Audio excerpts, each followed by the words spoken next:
Good morning, students. Today we are going to discuss our new topic of this chapter.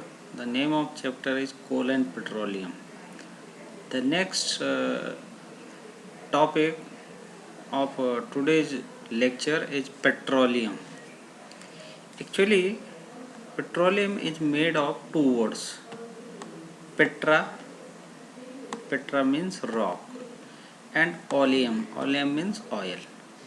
So petroleum is made of Petra plus oleum.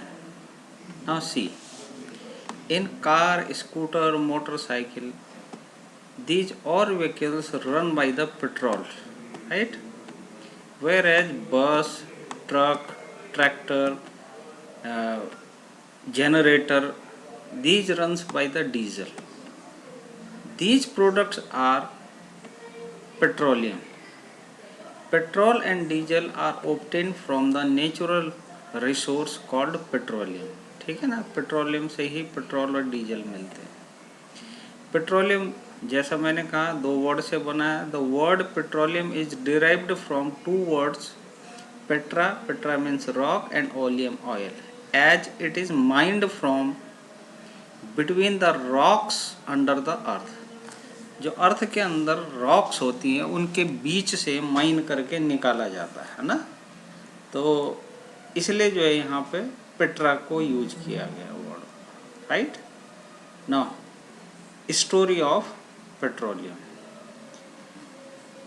जैसे story of coal थी, कोल में क्या हुआ था, जो forest था उसका जो वेजिटेशन था वो अर्थ के अंदर चला गया और सॉइल की लेयर डिपॉजिट होती चली गई, वो और नीचे चलता चला गया और under the high pressure and high temperature वो जो फॉसल्स थे, जो डेड वेजिटेबल्स थे वो कन्वर्ट हो गए थे कोल में. तो कोल बन गया था एक हार्ड और ब्लैक सब्सटेंस.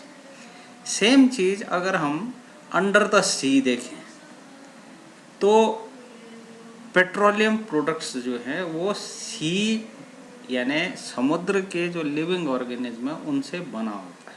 कैसे? Petroleum was formed from organism living in the sea, right.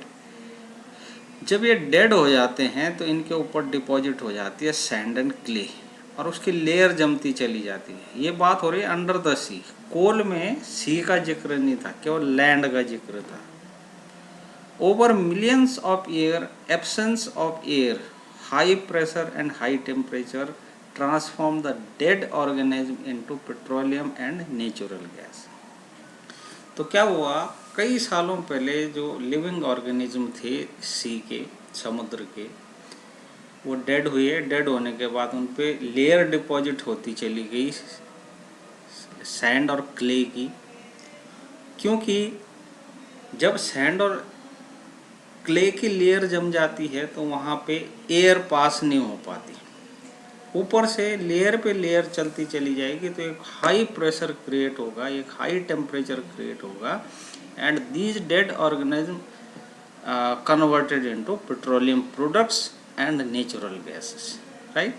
Now see, this is the diagram. ये है वो रॉक, ठीक है. रॉक के बाद यहाँ आप देख रहे हैं ये डिपॉजिट है. यहाँ वाटर भी है, ऑयल भी है और एक गैस भी है. ये है अंडर द रॉक, ठीक है. वाटर सबसे हैवी होता है. अगर आप देखें घर में भी कि ऑयल, अगर वाटर हो किसी ग्लास में, आप अगर उसमें ऑयल डालते हैं तो ऑयल ऊपर तैरने लगता है. सेम चीज़ वाटर के ऊपर ऑयल आ गया और ऑयल के ऊपर गैसेज आ गई. अब हम क्या करते हैं, यहाँ पे वेल बनाते हैं यानी कुआं, जैसे हम कहते हैं ना. कुवैत में जो है वो इराक में जो है ऑयल के वेल्स हैं, कुएं हैं. तो इस रॉक को काटा जाता है. जैसे हम काटेंगे तो सबसे पहले क्या निकलेगी, gas. This is the natural gas. उसके बाद आप यहाँ से ऑयल को निकाल सकते हैं. ये ऑयल जो है क्रूड फॉर्म में होता है, यानी बहुत गंदा सा आपको दिखेगा. फिर इसको एक्सट्रैक्ट करके, फिर इसको एक्सट्रैक्शन के बाद जो है पेट्रोल अलग कर दिया जाता है, डीजल अलग कर दिया जाता है, केरोसिन अलग कर दिया जाता है, ठीक है ना। वो हम बाद वाले टॉपिक में पढ़ेंगे, ठीक। Now refining of petroleum. अब जो पेट्रोलियम प्रोडक्ट नीचे से निकला है कुएं से, वेल से, वो बहुत क्रूड फॉर्म में होता है, उसका कोई यूज नहीं हो सकता, तो पहले उसको रिफाइन करना पड़ता है, प्यूरिफाई करना पड़ता है, ठीक है। Petroleum is dark oily liquid, it has an unpleasant order. Unpleasant order का मतलब होता है बदबू, जो किसी को पसंद नहीं होती ऐसी बदबू आती है, और ये डार्क ऑयली लिक्विड होता है, ठीक है ना, यानी ये क्रूड ऑयल हो गया।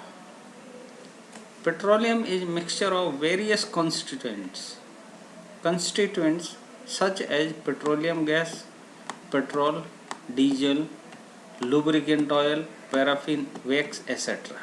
जो एक पेट्रोलियम प्रोडक्ट पेट्रोलियम होता है जो हम वहाँ से वेल से निकालते हैं, उसमें इतनी सारी चीज़ें मिक्स होती हैं। पेट्रोलियम गैस भी होगी, पेट्रोल भी होगा, डीजल भी होगा, लुब्रिकेंटिंग ऑयल भी होगा, पैराफिन वैक्स भी होगा, ठीक है ना। अब इनको अलग करना होता है। The process of separating the various constituents fraction of petroleum is known as refining, ठीक है।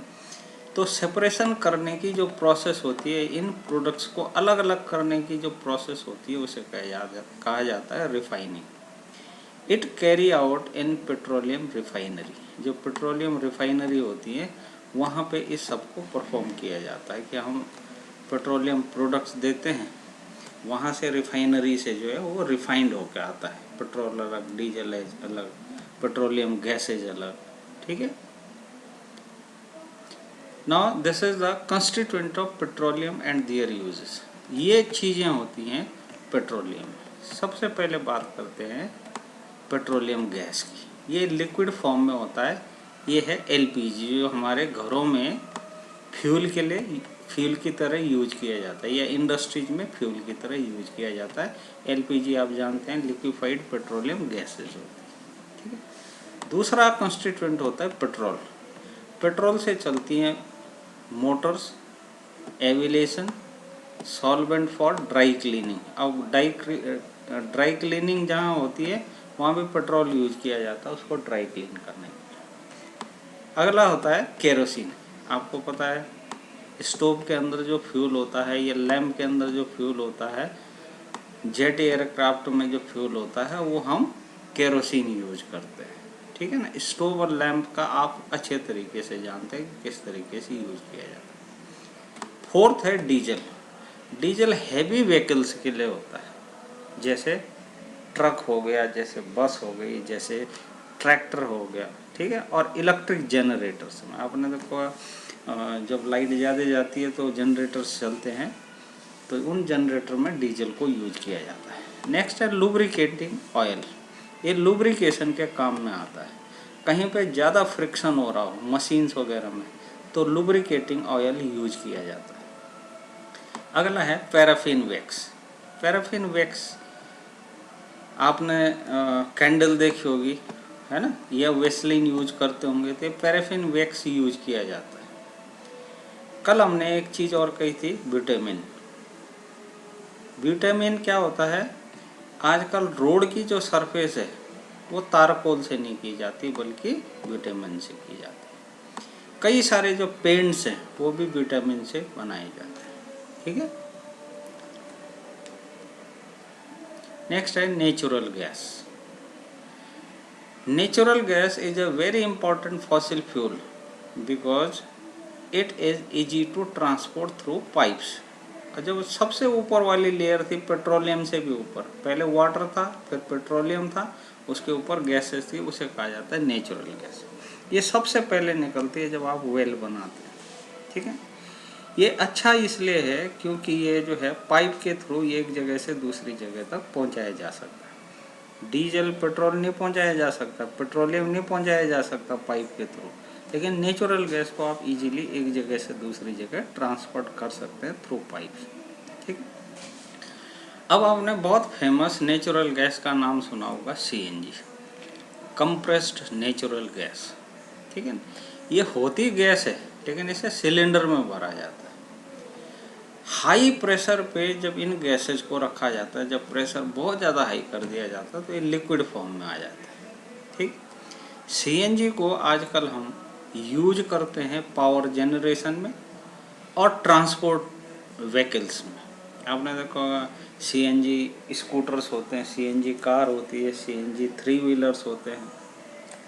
दरअसल क्या है, जो सीएनजी है वो जो है लेस पोल्यूटिंग होती है, यानी क्लीन फ्यूल होता है, क्लीनर फ्यूल, एकदम क्लीन फ्यूल। इससे इन्वायरमेंट को कोई नुकसान नहीं पहुंचता, इसलिए इसे कहते हैं क्लीन फ्यूल, ठीक है। तो सीएनजी को इसलिए प्रेफर किया जाता है। नेक्स्ट है, some natural resources are limited. बहुत सारे फॉरेस्ट, मिनरल्स, फॉसिल फ्यूल्स ये लिमिटेड क्वांटिटी में हैं और ये जैसे जैसे यूज होते रहेंगे वैसे वैसे ये ख़त्म होते चले जाएंगे, इसलिए इन्हें कहा जाता है एग्जॉस्टिबल नेचुरल रिसोर्सेज। तो ये वो प्रोडक्ट्स हैं, चाहे फॉसिल फ्यूल हो, फॉरेस्ट हो, मिनरल हो, ये कुछ टाइम बाद ख़त्म हो जाएंगे, तो ये लिमिटेड क्वांटिटी में। दूसरी बात, coal and petroleum required dead organism million of years to get converted into these fuels. अब अगर हमें ये फ्यूल चाहिए, फॉसिल फ्यूल, तो इसके लिए डेड ऑर्गेनिज्म का चाहिए, और वो भी कई साल पहले पुराने। तो पॉसिबल नहीं है कि हमारे लाइफ स्पैन में कोई ऑर्गेनिज्म डेड हो और उसका कोल या पेट्रोलियम बन जाए, क्योंकि उसके लिए बहुत ज़्यादा साल चाहिए होते हैं, मिलियंस ऑफ ईयर, ठीक है। The reserve of fossil fuel is very limited. अब जैसे जैसे हम यूज करते चले जाएंगे वो कम होता चला जाएगा, और कुछ सालों के बाद, कुछ 100 ईयर्स के बाद जो ख़त्म हो जाएगा। The use of fossil fuel causes air pollution and global warming. जितना ज़्यादा हम फॉसिल फ्यूल यूज करेंगे हमारा इन्वायरमेंट उतना ज़्यादा खराब होता चला जाएगा और ग्लोबल वार्मिंग बढ़ती चली जाएगी, यानी अर्थ का टेम्परेचर बढ़ता चला जाएगा, एबनॉर्मल टेम्परेचर हो जाएगा, ठीक है। इसीलिए कहा जाता है कि व्हीकल्स को तभी यूज करना चाहिए जब उसकी ज़रूरत पड़े, ठीक। अब एक एसोसिएशन है इंडियन गवर्नमेंट की, petroleum conservation research association, PCRA। इसका आप कई बार क्विज भी अपीयर होते हैं इसकी क्विज में। इस एसोसिएशन का काम है कि पेट्रोल को कैसे यूज करें, पेट्रोलियम प्रोडक्ट्स को कैसे यूज करें, उसकी रिसर्च करना और इसकी गाइडलाइन जारी करना कि लोगों को क्या करना चाहिए कि इनका कम से कम यूज करें। पेट्रोल डीजल का यूज़ तभी करना चाहिए जब बहुत ज़्यादा ज़रूरी हो। तो इसकी जो गाइडलाइन है PCRA की, वो सजेस्ट करती है कि drive at constant and moderate speed as far as possible. जब आप ड्राइविंग करते हैं, ये PCRA का कहना है, तो कांस्टेंट स्पीड होनी चाहिए, यानी ना बढ़ानी नहीं चाहिए स्पीड या कम नहीं करनी चाहिए, ठीक है। और स्पीड जो है वो मॉडरेट हो, जितना ज़्यादा पॉसिबल हो सके। Second, switch off the engine at traffic light और at a place where you have to wait. अगर आप कहीं पे वेट कर रहे हैं, ट्रैफिक लाइट रेड हो चुकी है या कहीं आप वेट कर रहे हैं, तो उस समय स्विच ऑफ कर देना चाहिए इंजन को चालू नहीं रखना चाहिए, ठीक है ना, स्विच ऑफ कर देना चाहिए। तीसरी गाइडलाइन है कि ensure correct type of tyre pressure. जो टायर्स हैं उनमें एयर प्रेशर प्रॉपर होना चाहिए, ठीक। यानी अगर हवा कम हुई तब भी व्हीकल को आगे बढ़ने में दिक्कत होगी, ज़्यादा होगी तब भी दिक्कत होगी। चौथी और आखिरी गाइडलाइन है इनकी कि ensure regular maintenance of vehicle. जो आपके पास स्कूटर, कार वगैरह है, उसकी maintenance properly time to time करवाना चाहिए ताकि पेट्रोल का कंजम्पशन कम से कम हो सके, ठीक है ना। तो आज ही इस लेक्चर में इतना ही, और ये जो चैप्टर है ये भी आपका आज ख़त्म होता है, ठीक है। Thank you very much.